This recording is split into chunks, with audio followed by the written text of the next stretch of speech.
Olá, queridos, sejam bem-vindos. Nós vamos dar continuidade aos estudos que estamos fazendo do Caminho do Guerreiro e nesse vídeo em especial nós vamos fazer toda a introdução dessa obra que nós tomamos como referência para esses estudos, que é o Hagakure. É uma obra muito importante, trata-se de um diálogo entre o mestre Yamamoto Tsunetomo, 10 anos depois dele ter tomado a tonsura de prelado, a tonsura de monge, e ele se encontra com um discípulo que vai até ele em busca de ensinamentos. Então esses diálogos que foram travados entre o mestre e o discípulo, né, se tornaram essa obra magistral que passou a ser uma referência para todos aqueles que queriam seguir o caminho do guerreiro. Então vem conosco e você vai compreender um pouco mais sobre esses ensinamentos que são tão profundos, antigos, mas atuais para todos nós que gostamos das artes marciais, que praticamos artes marciais. Esse ensinamento ele é fundamental e nos traz muitas reflexões que precisamos estudar e atualizar para o nosso próprio caminho nestes momentos. Então fica conosco e vamos seguir os nossos estudos do Hagakure.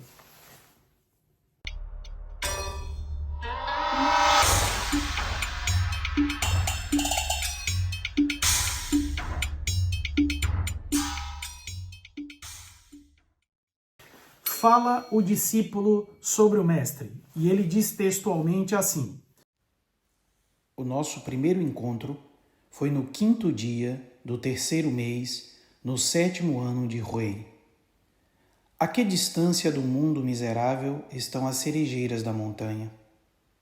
Encontramo-nos, por fim, sob as nuvens brancas, como as flores das cerejeiras a desabrocharem.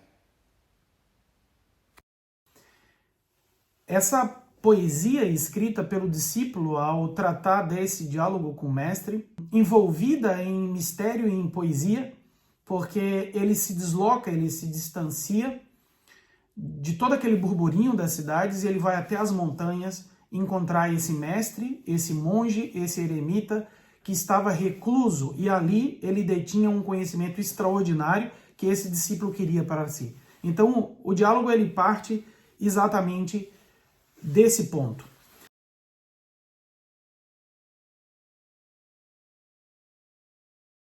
Quem foi Yamamoto Tsunetomo? E quem foi esse discípulo que estava com ele nesse diálogo? Uma simples pesquisa, nós vamos encontrar isso aqui. Yamamoto Tsunetomo nasceu em Saga, 12 de junho de 1659, e possivelmente faleceu em 1719. Foi um samurai, monge budista e filósofo japonês. Os seus comentários sobre o Bushido, o caminho do guerreiro, foram compilados no Hagakure, um guia espiritual para os antigos samurais, considerado atualmente um dos mais importantes escritos sobre o pensamento nipônico da antiguidade. Então veja que interessante que essa obra ela foi escrita em torno de 1700.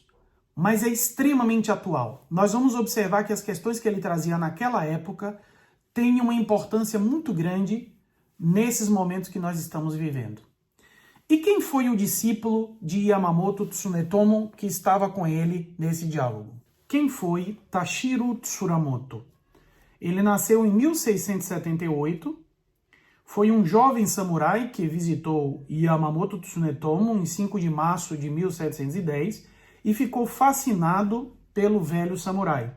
Ele começou a escrever detalhadamente as cartas que constituíram o código guerreiro da classe samurai em que eles pertenciam e realizou uma compilação de 11 volumes das ideias de Yamamoto intituladas Hagakure, em 10 de setembro de 1716. Esses manuscritos permaneceram em segredo na posse do clã Nabeshima durante um período de 2 séculos. Até ter se tornado público no período Meiji. Yamamoto Tsunetomo, ele já começa o diálogo com seu discípulo dizendo o seguinte: todos os servidores do clã Nabeshima devem conhecer as tradições e os costumes do domínio. É de lamentar que nos últimos tempos esta aprendizagem tenha sido negligenciada. Então, esse primeiro ponto, para mim, me chama muito a atenção, porque, imagine, em 1700, as tradições elas deveriam estar mais arraigadas. Mas o que o mestre diz é que não, é que os seguidores, os discípulos e os membros do clã das novas gerações não se interessam em aprender os domínios da tradição. Não se interessa em aprender a história do clã, não se interessa em aprender, saber dos feitos dos seus antepassados, o que eles realizaram, como eles construíram e elaboraram o clã. Então, como é interessante ver isso, né? Ao longo da história da humanidade, sempre essas coisas elas vão se repetindo em todas as escolas, em todos os países, em todas as tradições. Nos dias atuais, nós podemos notar que na maioria das escolas de artes marciais, não posso falar de todas, mas na sua grande maioria, nós observamos os discípulos completamente, os alunos completamente desinteressados do estudo do domínio da tradição. Completamente desinteressados em aprender a tradição filosófica. Completamente desinteressados em aprender o que os mais velhos sabem. Ou seja, estão muito focados todos eles nas técnicas, nos movimentos, em desenvolver a sua capacidade de luta, enfim, todos esses aspectos que são muito externos dentro do treinamento, e isso tem uma prioridade sobre o desenvolvimento interior. O Yamamoto Tsunetomo, ele coloca o conhecimento dessa tradição em relação aos antepassados como uma das chaves da manutenção da força e do poder do clã. Mais adiante ele diz o seguinte: tanto em tempos de paz como de guerra, importa que os homens de estatuto superior e inferior reverenciem os antepassados do nosso próprio clã. Sigam os seus ensinamentos. Os discípulos de uma escola ou tradição devem venerar um mestre do seu estilo. E dessa forma, diz, apenas depois de conhecer as tradições do nosso principado será possível aprender outras coisas. Então ele coloca como uma primeira condição, antes de você desenvolver algo novo dentro da tua arte, daquilo que você está aprendendo, você tem que absorver o conhecimento dos seus antepassados, dos seus instrutores, do seu mestre, do seu sifu, do seu sigun, dos seus sirins.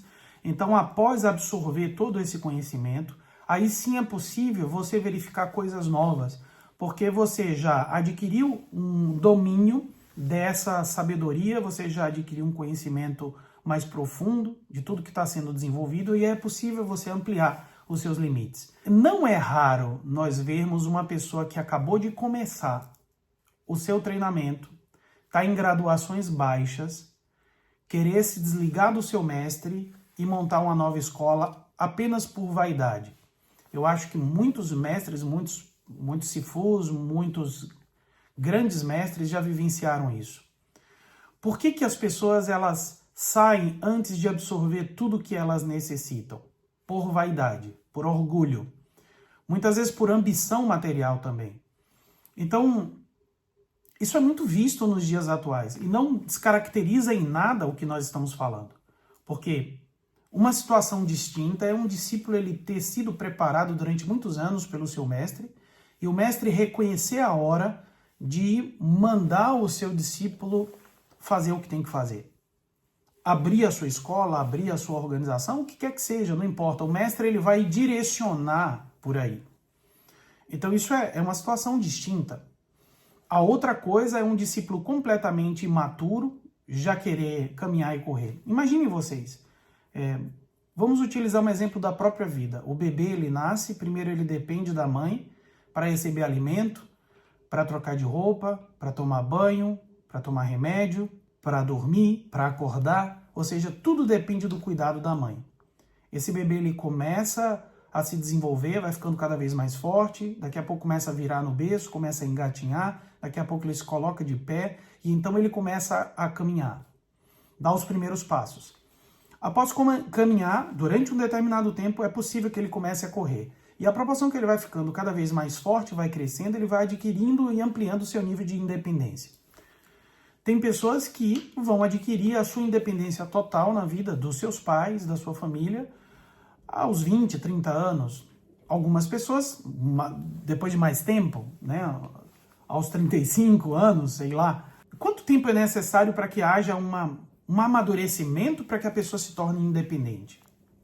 É necessário um tempo para isso, né?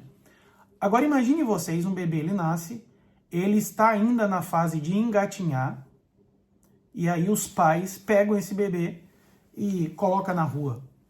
Não, você vai se virar, você vai conseguir alimento agora por si, você vai tomar banho sozinho, você vai encontrar uma casa para você. O que vocês acham que iria acontecer? Obviamente esse bebê morreria. Se outras pessoas não viessem ali e assumissem essa responsabilidade, esse bebê morreria. Dentro das artes marciais funciona da mesma forma. Existe todo um processo de avanço e de crescimento. Nós estamos falando aí de mestre e discípulo. Nós estamos falando de pessoas que nasceram para uma arte marcial, começaram o seu processo de desenvolvimento e souberam respeitar as devidas etapas. Passaram por todas as fases, chegaram a amadurecer e a partir daí adquiriram o direito de ter os seus próprios filhos.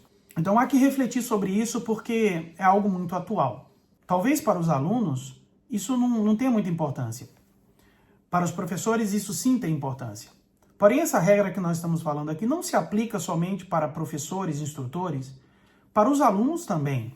Então um aluno ele precisa entender que o próprio desenvolvimento técnico dele, ou o aprendizado dele dentro de uma família, vai ter que passar por etapas, e essas etapas elas precisam ser respeitadas para que venha a bom termo o seu aprendizado e a sua trajetória. Mais adiante, ele fala, é quase que apenas uma frase, mas nos chama muito a atenção. Além disso, tudo o que um servidor precisa fazer é executar energicamente os deveres que lhes são atribuídos. Ainda assim, são muitos os que têm aversão às suas responsabilidades e olham com inveja para os deveres dos outros, o que origina uma negligência considerável. Repito, tudo que um servidor precisa fazer é executar energicamente os deveres que lhes são atribuídos. Então essa é a primeira fase do processo de desenvolvimento. Você vai ter que repetir. Repetir o quê? O que o teu mestre fala, o que o teu instrutor diz. Faz 10 chutes, dá 10 socos, faz 10 movimentos, faz 10 repetições dessa forma. Você vai ter que fazer energicamente aquilo que lhe foi ordenado. O processo de desenvolvimento do instrutor acontece igual. Vai haver uma fase em que ele só vai repetir o que o instrutor-chefe mandou, o que o seu Sifu mandou, o seu professor mandou. Olha o que o mestre fala, em 1700, isso já acontecia naquela época. Muitas pessoas têm aversão às suas responsabilidades e olham com inveja para os deveres dos outros. Se aplicam aos instrutores e se aplicam aos alunos. Muitos instrutores, o seu papel é cuidar da escola do mestre, estar presente ali naquele ambiente e ajudar a preservar aquele ambiente da melhor forma possível para que todos os ensinamentos cheguem aos alunos. E muitas vezes o instrutor, depois de muito pouco tempo recebendo ordens, ele diz, eu já não aguento mais seguir ordens. Eu não aguento mais cumprir horário. Eu não aguento mais fazer isso. Eu quero modificar, eu quero coordenar os meus próprios horários, eu quero dirigir a minha própria academia, eu quero fazer o que é meu. Vocês já viram isso acontecer? Eu já vi muitas vezes. Então é lamentável, porque aí o que move a pessoa em direção a um novo trabalho não é o seu desenvolvimento, não é o momento certo e adequado, é a inveja. Isso é completamente negativo. Mais cedo ou mais tarde, as consequências nefastas por essa decisão virão, e a pessoa ela vai ter que enfrentar isso. Em relação aos alunos, igual. Se o seu mestre, se o teu instrutor está mandando você executar essa técnica, não adianta você estar olhando o que a outra pessoa está fazendo.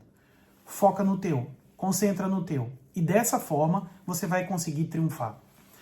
Aqui eu acho que existe um ensinamento muito profundo e muito valioso para todos nós.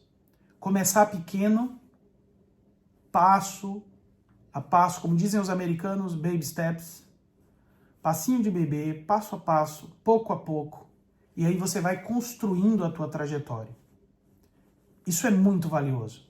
Nós queremos sempre começar grande. E não adianta. Ninguém começa grande. A natureza não dá saltos. Vamos começar pequeno. E crescendo, e ampliando, e aumentando. E assim as coisas acontecem de uma maneira muito real, muito bonita e muito verdadeira. Tudo aquilo que é muito apressado gera processos de refluxo, de retorno. É um tipo de alimento que não se digere bem. Assim, no caminho do guerreiro, como na vida. Então, queridos, para esse vídeo de hoje fica essa reflexão. Eu espero que para vocês tenha valido. E coloca aí o que você acha desses ensinamentos introdutórios do mestre Yamamoto Tsunetomo, o que representou isso para você, se isso faz algum sentido, né? Coloque aí também não só as tuas observações, mas as tuas dúvidas também, os questionamentos que você tenha, né? E dessa forma vamos fazendo esse diálogo para o desenvolvimento e o progresso de todos nós. Um grande abraço e até o nosso próximo vídeo.